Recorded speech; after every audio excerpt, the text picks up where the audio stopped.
Okay, Mindset by Design crew. So, as always, you've heard my awesome intro, so you know I'm pumped about today's guest. It's a special journey we're about to go on, and we're going to jump into the world, of BMX and healthy living. But how are you, Josh, mate? I'm doing well. Yeah, just another sunny day. Grateful to be alive, and appreciate the opportunity to have a chat. Oh, for sure, mate. It's man. Everyone must ask you the same questions, right? So I don't want to go down that path, right? So everyone's going to ask your story, and we're going to get into that. But what's it like being on the other side of this? Yeah, it's interesting because a lot of people reach out to me because I share a lot of positivity, and I try to be as transparent as I can with anything I share, the good, the bad, the middle. Like, just I'm a human being. But a Right, lot of people are like, how do you stay so positive all the time? And I'm like, right, honestly, I don't. I strive for happiness all the time, but we're human. We have these experiences, and you have to have ups and downs. So it's just, and I think I put a lot more pressure on myself to be successful in all the areas that I strive to be successful in. And I reflect back on my past when I was just living the pro BMX life and just, partying and riding and just hanging out. And now I'm like, man, the last couple of years I've been working on my business and like learning more and like trying to grow. And I'm like, man, there was so much wasted opportunity. And even with health, I wasn't prioritizing my health. And there was a lot of right. time wasted from feeling like garbage. And just now I just want to optimize all my time to have fun, to get work done, and just to feel happy and fulfilled. And That's yeah, badass. I appreciate the journey. I appreciate you coming on and the journey too, mate. And we've all been through lots of pain, and it's like, does it like what you've been through? And people listening, like, what the hell's he been through? We'll get there, man. We'll get there. But do you have a completely different perspective on life now? Oh, 100%. And that's what I talk about with like what I went through 9 years ago, actually, from next month. Wow. I was on a path of just like a victim mentality. It must be nice, and like didn't have the belief that I could have success in certain areas of my life. Right. And yeah, just perspective is everything. And if it wasn't for being told I was going to die just freshly turned 21, I don't think I'd be anywhere near where I am today. And I'm grateful for it. A lot of people are like, man, it's going to be the worst thing ever happened. It's like, honestly, you can look at it either way. And Right. Jim Carrey gave a speech a couple of years ago, and he said it best. He's like, life doesn't happen to you, it happens for you, but it's a choice. You have to see it that way. And so Right. perspective is everything to me. And it's like, you can always find the good or the bad in any situation. And I argue, they're both, it takes as much energy to go either route, but I argue it takes more energy to go the victim route, because then the further in the hole you dig yourself in, you got to get back out. It's harder in the long run.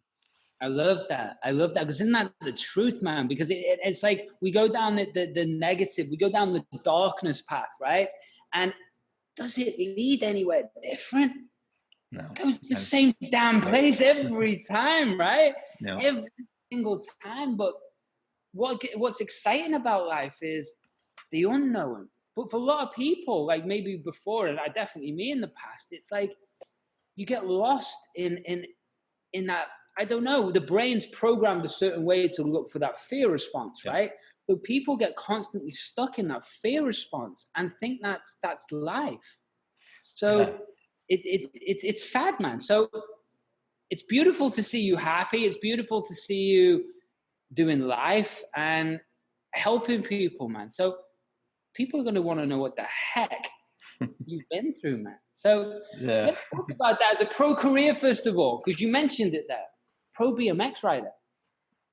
Yeah, no. And Pretty badass, man. That's yeah, pretty thanks. cool. Yeah, it's surreal. I just put up a post yesterday talking about like reflecting on the last decade of my life and to manifest the dreams I had as a child. And going through what I've gone through, it's just so interesting to think of like, man, like that happened, but it's like it's been so long and I've been just living the motions. It's like, man, did that happen? Is that just my story, or is like it is real? I have proof. I have video and photo documentation of it every step of the way. But yeah, it's been interesting. And I think that my success in BMX, which is a very unconventional route, I mean, it's not a large sport. People know of it, but it's not as widely accepted or known as other sports. But I think I had a rough childhood with a stepfather, mentally and physically abusive to my mom, my brother, and I. And I think the hearing him say, you know, you'll never make it, and like the spite that I had to prove him wrong is what fueled me. And then, as we talked about perspective, you know, in 2010, this was a year after X Games, which was another dream come true. And it had been 3 years in my pro career. I fell and hit my head one day and accidentally got diagnosed with a brain tumor, looking for a concussion, and then they found a massive tumor. And that's the moment where perspective changed for me. And I wasn't like, oh man, I'm going to die. That was initially what I thought.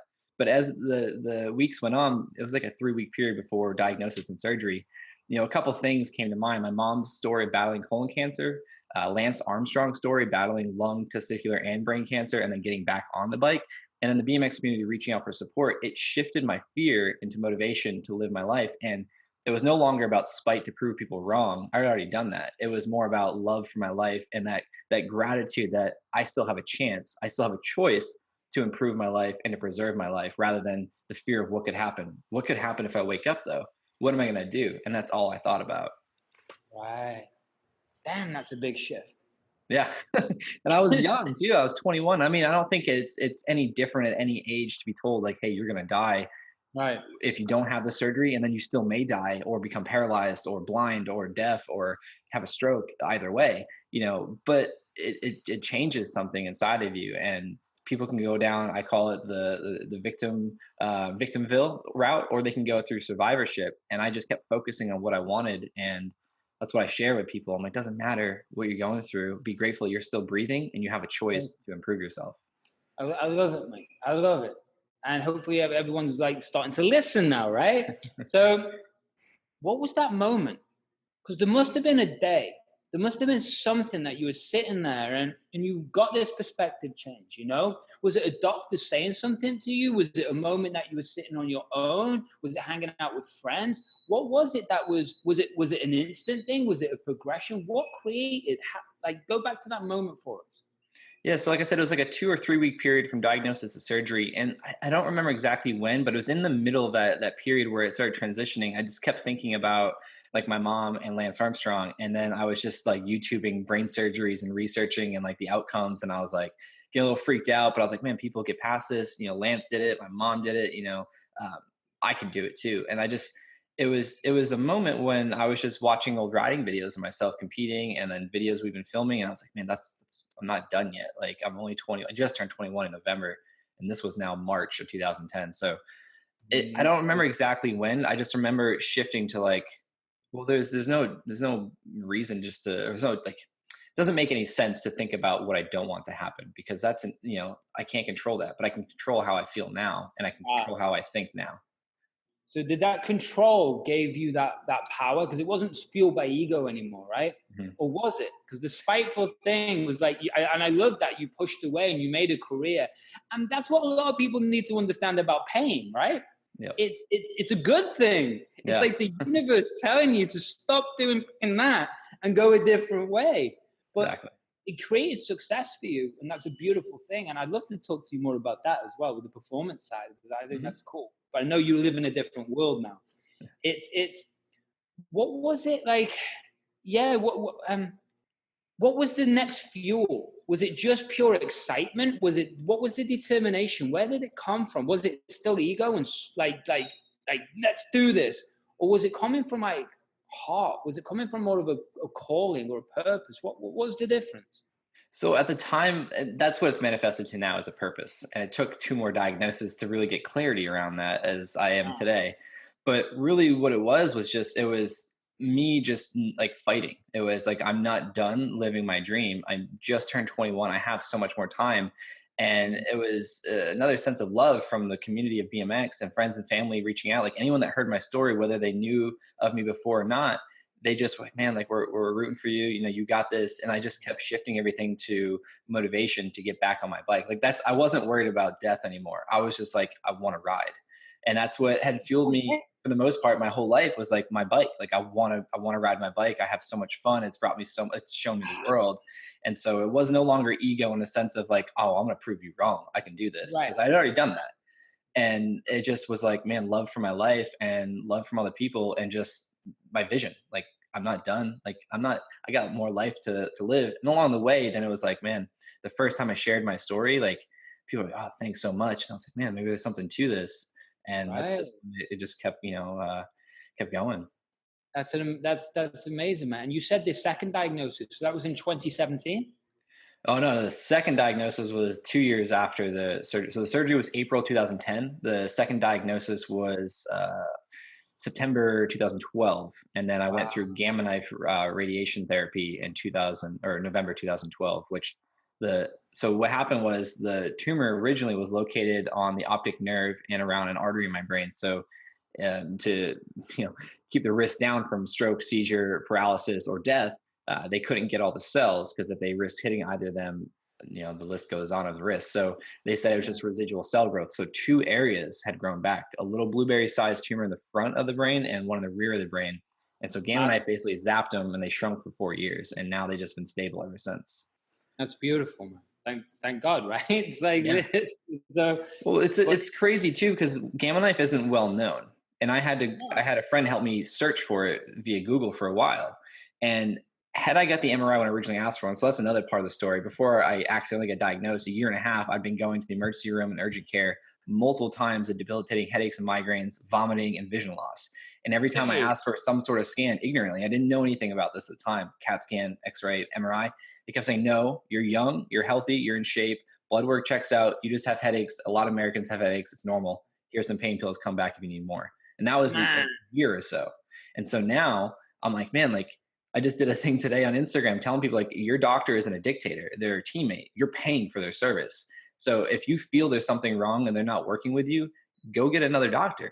Because had I listened to this doctor and kept taking the pain pills, which I didn't because they make me throw up, if I didn't hit my head, I'd be dead. And my surgeon confirmed that. He's like, you got another month or two based on the size of the tumor growing. And so that's why I'm a big advocate for medical imaging and gamma knife, because what's gamma? Explain that one. Gamma, right? Gamma knife, it's a version of radiation therapy. They use radio wave beams to target with a computer a location to treat. And it's just like 180 degrees of different radio wave beams, and they can pinpoint where to treat. So unlike traditional radiation where it damages a surrounding tissue, gamma knife is a lesser degree until they all meet together. And so a lot of what's the correct word? Inoperable tumors, they can use gamma knife to treat it. And it's non-invasive, despite the name, there's no surgery. And it's like an MRI, but without the noise. So you just lay down in this bed and they just use lasers to monitor your head and everything. And they use a computer to treat. And basically, like I said, just zapped them. They shrunk for 4 years. That's amazing. That's amazing. So now you've transitioned to this stage of your life. So like you said before, do you look back on that and it's like a dream? Yeah, it's crazy. Like I have the scar, like I have the photos of the 75 staples and 16 stitches in my head. And it's just like, man, like I remember that moment and I remember the experience and I remember how I felt waking up and seeing my brother and my mom, my grandparents, and just how amazing it was. But it's just like, man, like that, it's like, I don't even look the same anymore. I mean, as we age, of course we change, but it's like, man, like, sometimes I think like, am I just telling this story that didn't happen? Or like, I don't know. I get really deep in my thoughts a lot. And so it's just interesting to think about it that way. It's powerful, man. It's powerful. So when you think of that image, like, can you go back? Are you still seeing it through your own eyes? Are you seeing yourself in it? I mean, what's the image that when you think back of all of that time, what do you see? That's interesting because I see it both ways. I see it like when I was sitting in that bed, and then I see it like looking down, and because I have all the photos and the videos, so like I have different perspectives now, and I'm the only one that ever has my perspective. So it's interesting to put myself in my shoes and then myself on the outside, and it's just, again, like it's real. I got the documentation, but it's crazy to think about it. And I mean, even thinking about good things, like I don't see things as good or bad. I've just experiences, and I've come a long way to learn that. But it's insane. It's like, man, like I remember how that felt. I remember that my first pro contest win and like how awesome it was. I have photos of it, and it's just, I don't know. But what I think is interesting is looking at it that way, but flipping it to the future. And if you got something you desire or a goal or aspiration or dream or something, like think about your success in that area and feel that now. And that's going to lead you to taking new action to manifest that, rather than worrying about the past of what you did wrong or right and what could happen in the future. Like think about what you want and feel it now. Exactly. And that's why I asked, mate. And that's exactly why I asked, right? So it's beautiful. We're on the same page. That's awesome. But yeah, man, because when you go back to that past and you're seeing things through your own eyes, that's what my next question was. Is that way you still relive it? If you're seeing it through your own eyes, do you go in there and you relive that pain, or because there's a difference, right? Yeah. So the second diagnosis, I went through that and I felt all the same emotions, not as long, like it didn't last as long, but I felt them for some time. And then I remembered, hey, you did this once. This isn't as bad and you can do it again. Let's just focus on the vision. Let's focus on the journey and the path that we want to take. And then the third diagnosis, which was February 2017, that's what gave me clarity around my whole life purpose and my mission and what I'm living today. And I stopped competing that year. 2016, October in China was my last contest. And you kept competing after all. You got back on your bike. Oh, yeah. Yeah. No, I the last contest was October 2016, and I ended up 10th overall and had a great season. And that was after ACL reconstructive surgery in 2015. And I got back on my bike just shy of 4 months later, and then got third place my first contest back, and phenomenal. But it's funny too, and this is part of my writing in the book, like, you know, I'm talking about this, like I'm the only X Games athlete that I believe had a brain tumor. I didn't know about it, but I had a massive brain tumor, and I did fairly well for my first X Games, but I was like, I think I was 20 at the time. And so it's just interesting to think about all these. I didn't know I had a tumor for that long, and then till today I still have 4 brain tumors, and it's pretty interesting to think about. It's funny too, because even my girlfriend, she deals with anxiety a lot, and we've been working through that and stuff. And then one of her anxieties is like, if her heartbeat is different, she starts thinking, like, what could be wrong? And I'm like, you know, what's interesting? You're perfectly healthy, yet I have 4 brain tumors, and I know we're different. It doesn't work that way, but it's like, think about that. It's like, I could be freaking out all the time because they could turn cancerous. Same with Sean Wells. You know, he's got a benign tumor as well. They could turn cancerous, but what if they don't? I'm not going to live my life in fear because of it. Right. No, you should live your life in excitement and passion and going after it because of it. Exactly. Hey, I love it, man. I love it. Yeah, we'll talk about your goal after, man. After the show or something, I can probably help there. But it's so just we're gonna go on to your purpose in a second. But before we do, I want to talk about the X Games, dude. Yeah. Because I know everyone's going down a different path, but I don't like to go down the same path as everyone. What I do is world-class performance for people. That's what I do. I tune this in so they step in there in such a flow state that they're able to, just let themselves be free, whether that's professional fighters, it could be people doing business mergers, it could be people doing trade. It doesn't matter. It's the same thing, right? So when you were competing, not just in the X Games, but in BMX, was there certain routines and things that you did for yourself to actually get you in that flow? Because obviously BMX it's like people go, it's BMX. Have you ever rode a BMX fast? That's insanely scary. You know? So I mean, what was it? Were you doing tricks? What was going on? What was your actual field? Yeah, so I competed in what's called BMX freestyle. So it's not racing, but it's the, you know, the jumps and the backflips, the spins, the tail whips, and all that stuff. And it's interesting because I come from a traditional sports background. You know, I played Little League baseball and basketball up until like my freshman or sophomore year of high school. And then that's when I made the transition to like fully pursue BMX. It like just consumed my life and took over.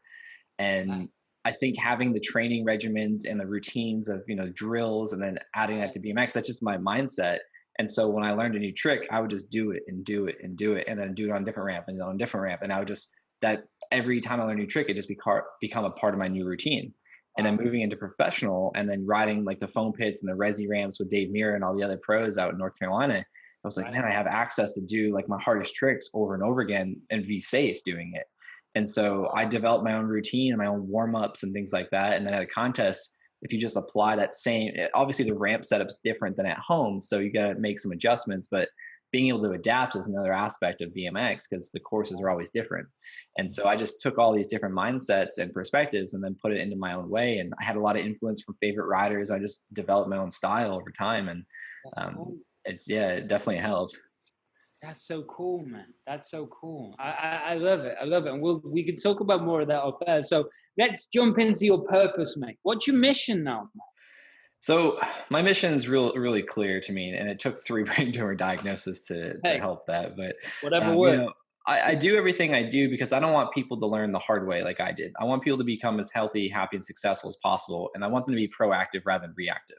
So I'm very fortunate to be alive. And I've talked to a lot of families that have the opposite outcome from their family member or friend, the same diagnosis. So I just really want people to learn, how to take care of themselves in all aspects of life and not have to wait till they get a death sentence or maybe something less severe, but really be proactive and make the choice now to manifest the result that they want and not be fine, but feel great.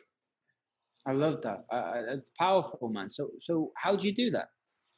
So I just been sharing my story over the last couple of years and just being as transparent, authentic as I can. And then people reach out, and I do my best to respond to every single person. But over the years, I started becoming more interested in nutrition and holistic health. And I read a book called Grain Brain in 2013 by Dr. David Perlmutter, and everything was about brain health. And he talked about the ketogenic diet in there. And at the time, it didn't click for me, but I did adopt a high fat, low carb, paleo-ish diet, and Right. just kept learning along the way. And then I went through a health coaching certification program in New York called the Institute for Integrative Nutrition, and became a certified health coach, and didn't do anything with it for 3 years because I was still competing and traveling.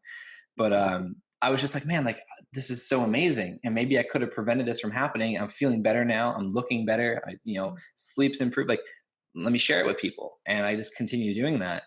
And then it was the winner of my last season competing, where I got a phone call from a friend who does choreography type, like action sports and dance show, like performances for amusement parks and corporate events. Oh, He's like, hey, I got a corporate gig, Josh. Would you be interested? They're looking for someone that can fit their no limits theme this year. And I thought of you right away. And I was like, yeah, let's do it.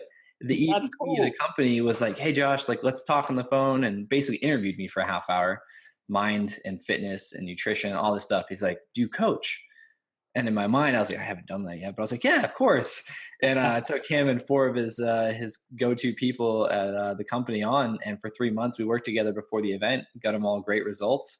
And So that's what started it, because it was that and the third brain tumor diagnosis that I was like, man, like, let's do something with this. And that's epic, now man. I've just been helping people and coaching them and getting them good results and working on a book and having conversations with people like yourself, and just trying to let people know I'm no one special. And I'm just, a broke kid from Cape Cod with a dream and made it happen. And, people can do it too.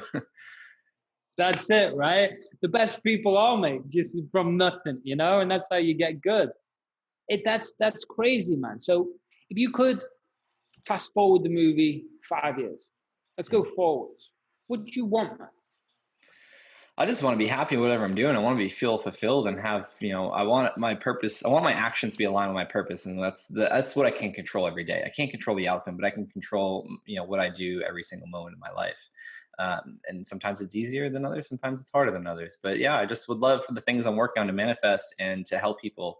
Most importantly, like everything I do is to help people become well. And if I can help just one person, then that's me doing my job. And so, like I said, I'm working on 2 different books and just more conversations like this. I'm about to hire on my buddy full time for video work, so we can just pump out videos and just whatever people want to know, and just document my life, and just anything I can do to give people an insight into how it's not about, people having an upper hand or being successful overnight. There's a journey and a process to it, and it's all about your mindset. And so in 5 years, I just hope to be manifesting all the things I'm working on now and helping change lives. Awesome. So let's talk about that mindset. Course. What you did, seen as mindset by design. We can talk about that. Yep. So what you do on a daily, man? So every day I developed this routine over the last year or so, just like this morning routine. And I wake up, I go to the bathroom, brush my teeth, all that good stuff. And then I come down and have you read the book Think and Grow Rich? Of course. Classic. Okay. I got given it when I was 24. Yeah, that was my first personal development book.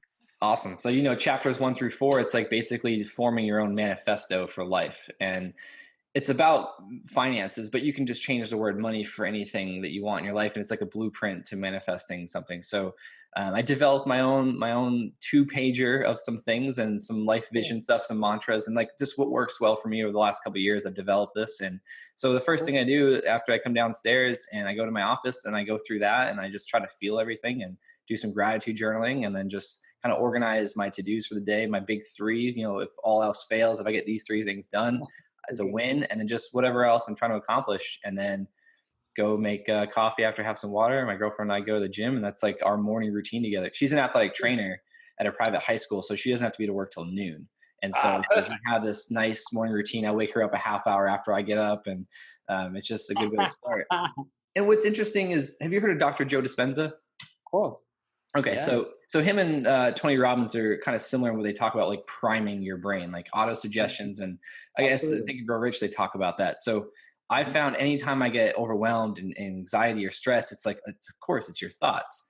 So what better way to prime yourself for the day than starting out in the morning of all the self-talk that you want to hear and that makes you feel good, and like your vision and what you're trying to manifest. And just that's the best way, is just start there, and then just throughout the day, you if you get that done on top of priming your mind, you've already won, and you're indestructible basically. So just beautiful. And that's the point in the priming, and I love, because you're building the correct neurological networks, you're building the correct chemical response, you're building the correct nervous system straight away in the morning, which again, the mind's a muscle, right? So as we start to keep building that, pumping the right connections, that just starts to automate into our nervous system. So the best time to do that is, guess what? When we start, our minds are going in the morning, it's about 1 billion things going on. Then it's about setting that structure up in the morning. And I love that what you just said, because that was going to be my next question. What do you do when you get stressed and overwhelmed? Yeah. But you basically go back to basics, right? Well, another thing that helps that is, I find for me and for a lot of people, whenever we get stressed, overwhelmed, it's because we're becoming impatient about our goal, and we're focusing only on the goal. And so what I do with my clients is, because I also do the health coaching, is like day one, it's like, what is your goal?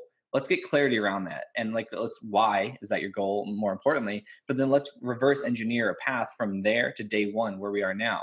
And so anytime I feel impatient or stressed or whatever, it's like, I'm not focusing on the journey and the action items and the tactical action items of what I could be accomplishing, because that's what you can control. You can't control the goal. You can control you in the now. So, and that's why I love sharing. It's just, it's about, if any of that happens, it's like, well, what are you focusing on? And have you heard of the Terr Method? No.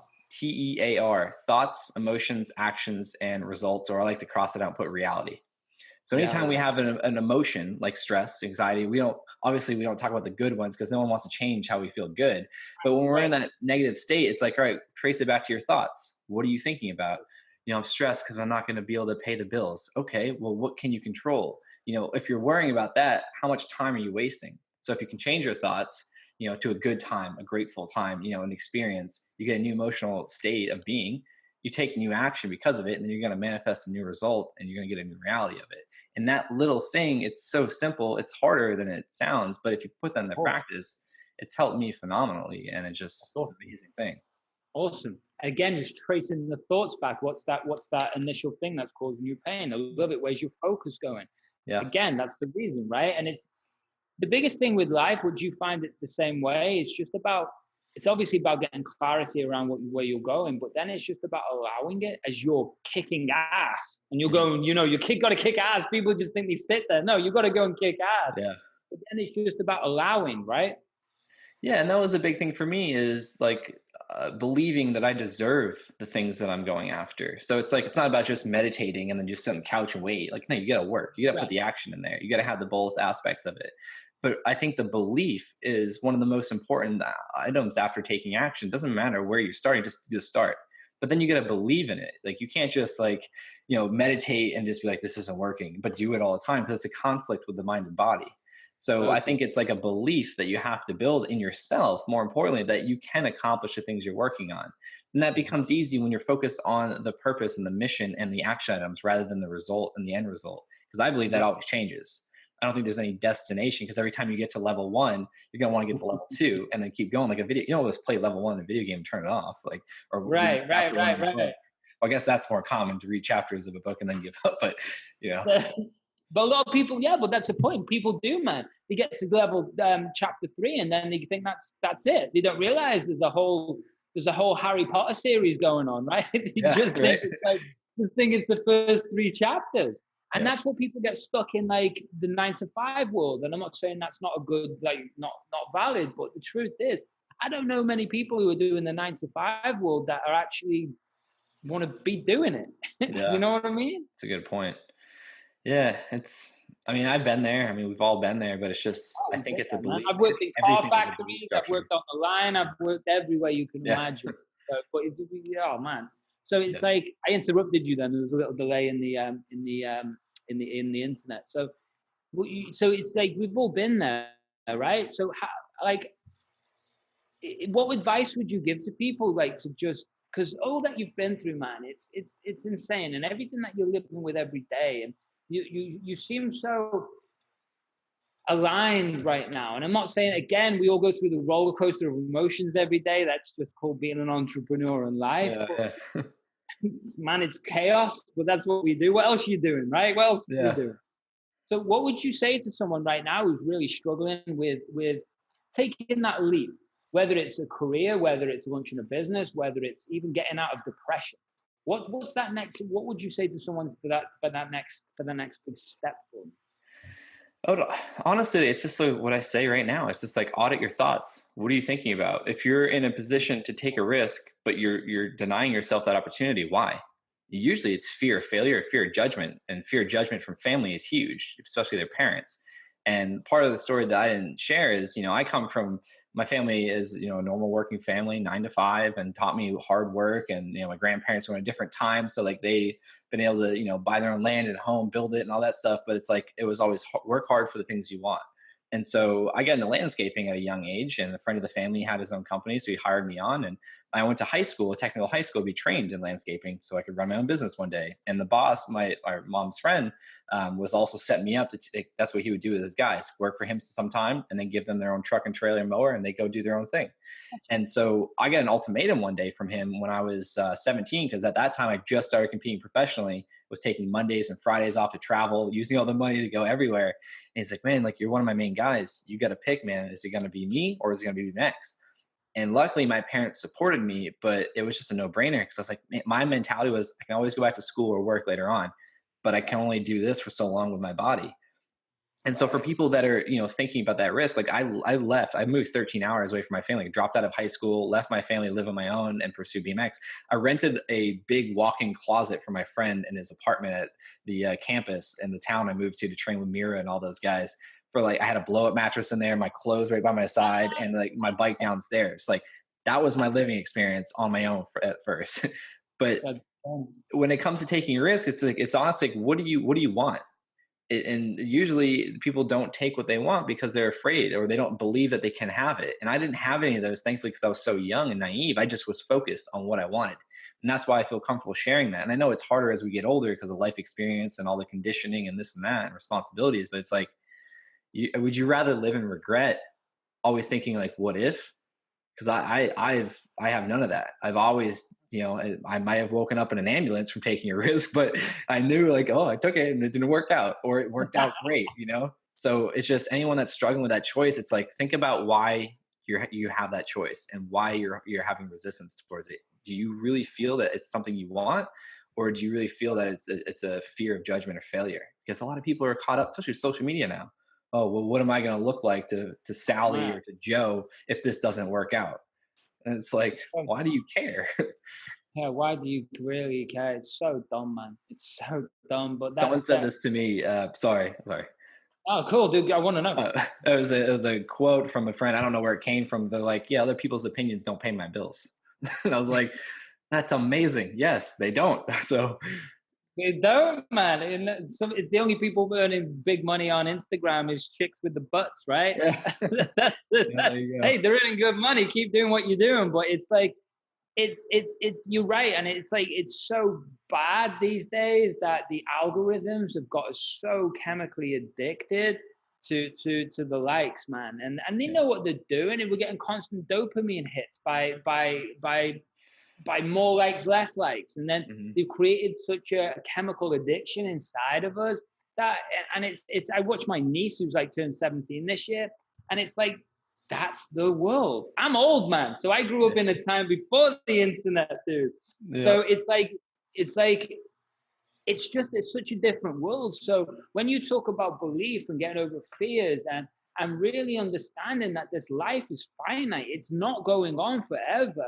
And for you to hold yourself back or get stuck in the social media thing, thinking that it means something, then it breaks my heart, because because life is like you say, and that's why I wanted to talk to you. Life is just about living. Yeah. And I don't know about you, but I've traveled quite a bit. I lived in lots of countries, and it's like the happiest people I've ever met, man, are like the Fijians and the Balinese. Mm. They got nothing. They got nothing except for their family, what they're doing that day. Yep. And but they're happy. Yeah. And they're doing life. And there's something about that, right? We're caught up in such a different world these days.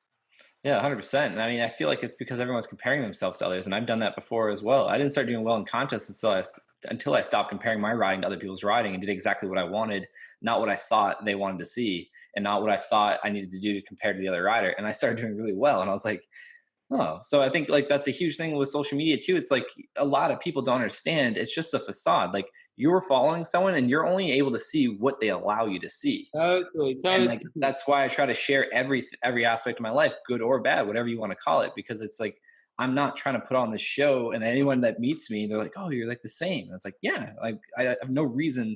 I'm not like trying to act, like I'm just being me, Right. So I think it's like we stop comparing ourselves to others. And I go through this with my clients all the time. Like, it's been like a month now and I didn't lose as much weight as that person. I'm like, do you know their real story? Like, do you know what they really did? And if that's true, are they just sucking their stomach in? Like they just type something. Like it doesn't matter. Like focus on where you started and where you are now. It's the only comparison you should have. So I love it, mate. And the sad thing is too, I saw this advert on Instagram the other day and it was like, you could take a photo and you could literally give yourself abs. You could give yourself a chest. You could darken it. It's like, what the hell, man? And like, you could just click this and suddenly, like within a minute, you've changed the whole contour of this picture. Yeah, that's terrible. Those brains, man. People think like they're looking at that and it's real. It's not real, man. And that's the thing, like people are like, oh, social media is so terrible. Social media is so great. And it's like, it can be whatever you choose it to be. But that's the thing. Like, and I've done that before. It's like, I get to the point now where I don't even like, I feel bad when my friends are like, yeah, did you see this? I went on this trip. I'm like, sorry, I didn't. Like, I post my stuff. I respond to my audience and I try to give as much value as I can. But I find even like myself and what I'm doing, I'm completely content and happy. And I know where I'm going. And I see like X, Y, and Z doing X, Y, and Z. And I'm like, oh man, like I find myself getting down because I'm like, but it's like, I'm seeing that and I'm comparing it to where I am now, but I forget about what I just did yesterday, what I'm doing tomorrow. And so I try not to even scroll either. Like, it's just like getting in the habit of just going through. And it's just like this, like you said, this addiction. And then it's like instant dissatisfaction with your life because you're seeing all these awesome things that people are only allowing you to see. No one's out there like, yeah, look at my crappy photo. Like I spilled coffee on me. Like, I mean, it's like, that's not the norm. It's like Photoshop, check out, like you said, that app, like check out my abs. And it's like, those aren't even real. Like it's not even your abs, mate. And by the way, that's called lighting in a mirror. Like, and who cares anyway? The abs. It's like, who cares, man? Interesting. Josh, we'll wrap it up in a second, buddy. We'll wrap it up in a second. It's been awesome, mate. It's been awesome to connect. Not with everyone, mate, but I play a little game at the end, right? And it's basically, I want to find out what's automatically playing in your head, right? Because obviously we've got conscious, unconscious mind, and we've got the software. So I want to ask you like just 4 words. And I want to know what instant thought or feeling pops up into your head. No right or wrong answers. I just want to know, man. So, when I say the word business, what pops into your head? Hard work. Hard work. What's the emotion? Roller coaster. Okay, I don't even know where to put it. Just up and down. Right. It was funny. I interviewed someone who's like one of the top like internet marketers in the world ever, right? And I won't say his name, but I asked him these questions. This was years ago, and he went, "What do you think about business?" He went, "Anxiety."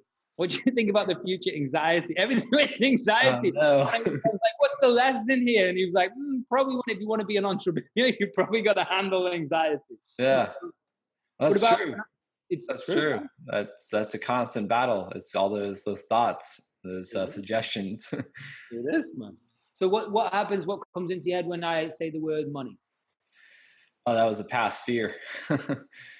Oh, Money was interesting because it was a struggle in my family. So my mindset around money was I'm never going to make enough money, or I'm never going to make a lot of money unless I do something illegal. I become a celebrity or a famous person. That's my belief. Like, because my family, we just worked hard, barely got by. Now it's a relationship. Have you heard of Kerwin Ray? no. Oh, so you should check out some of his work. Kerwin Ray, he's in Australia. Some Cool. people refer to him as the Australian Gary Vee, but Okay. he's a Cool. great person. But he put out a piece of content about your relationship with money, and if you're always thinking negatively about it, think of it as like if that was your spouse. If you're treating them the same way, would you expect them to stay around? It's the same thing with money. It's just a tool, but it's a relationship you have with money. And like as soon as I heard that, I was Love like, that. man, okay, like yeah, I love that. let's think What's the about this name again? differently. Kerwin Ray, Rae. Cohen Ray. Yeah, he's I real love big on that. Facebook and does a lot on YouTube and Instagram. But Aussies, man. Aussies are powerful. I'm telling you, I live there. I've lived there, so it's as well. But it's like Aussies are kicking ass, man. yeah, They're powerful. I got a bunch of good friends that are from Australia as well. Yeah, man, and they're crazy in a good way. I Yeah, love it. I lived in New Zealand as well, and that's where I was training a lot in MMA and stuff. And it's like, yeah, interesting. We could talk for a long time, mate. oh So, yeah, um, give me another one. Let's say, what about yourself? When you think about yourself, improvement. Always trying to grow. Always trying to been more loving of myself lately than I was before. Less hard on myself. So improvement comes to mind. be kind, right? Yep. Be kind. I love that. I love what you've just said because imagine if yourself was your spouse. Yeah, exactly. And I think that was one of the biggest things around business that helped me was like that money relationship. And it's like it doesn't need to be a struggle unless you make it one. Same with yourself. If you don't take care of yourself, no matter how much you want to take care of other people, you're not going to be successful at it because you're not going to be in good shape. And I tell my mom that all the time. She's got a huge heart. I'm like, Mom, you got to. My brother and I are adults now. You got to take care of yourself. I know, but she's your mum. Yeah. She doesn't want him. She wants to look after you. So, Oh, yeah. Josh, we'll wrap it up, but I appreciate so much your time, mate, and it's been awesome to hang out and get to know you. Yeah, likewise. And where can people find you, mate? So it's pretty easy. Website's just joshperrybmx.com. And then all the social media handles are all just Josh Perry BMX. Try to keep it super simple. And maybe in a few years we'll buy the Josh Perry name because that's taken. But yeah, it's a football player, right? American football player. Well, there's a bunch of guys named Josh Perry. I guess a very common name. I actually went to high school with another Josh Perry a grade above me. So it's super interesting. But hey, I'm Andy Murphy, mate. It's like they're everywhere. Yeah. They're everywhere. I get it, mate. I'm going to put links everywhere, all over social media and everything that we go, and I'll blast it out on my email list. And Josh, been a pleasure, brother. Been a awesome. pleasure. I appreciate your time, Andy, and thanks for the opportunity to share. And it's been great connecting, and absolutely. I appreciate the relationship going forward.